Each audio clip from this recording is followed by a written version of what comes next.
Assalamualaikum warahmatullahi wabarakatuh. Pada lembete kepada seluruh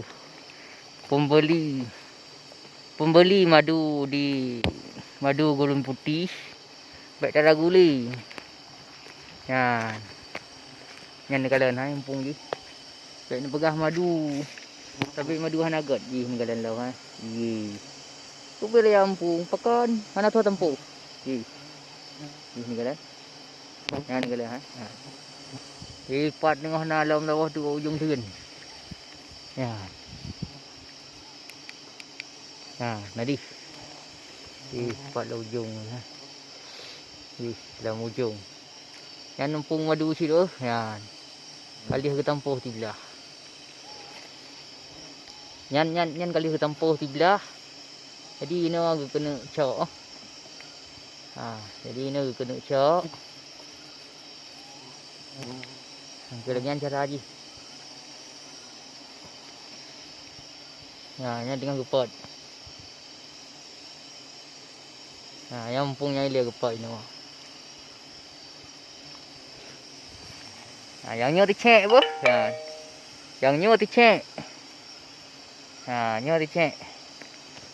Yang bahan pakai ngentah pun. Yang je bayu. Tentai puhu. Puhu tentai. Anadi ho ayu Ya na ayu.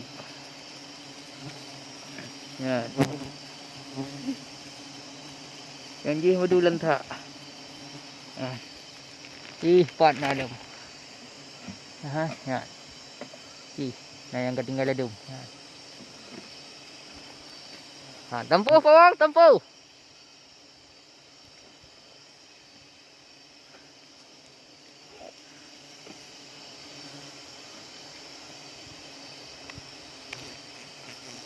Tempuh apa?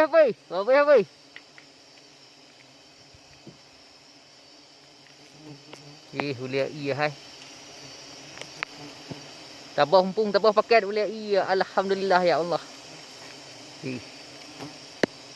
Pawang kalau kenal kau? Pawang. Tim madu gulun putih baik dalam gulai dengan tho yang namina kita putan aju nya nomor HP bu. Nyan baik dalam gulai nya madu gulun putih. Nyan ban. Nya perjuangan madu gulun putih. Alhamdulillah baik tat. Nyan kalau uno hai. Kamu oleh papat kedih. Ni kalian aja. Awal kedih uno. Baik dia kejap kena mai dia tengok aku pegang video bacut. Allah kawah dia kedih.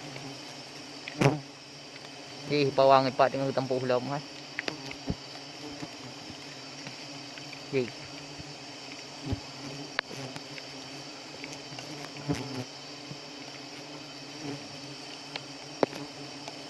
Kau apa pawang? Kau apa? Kau belagak apa?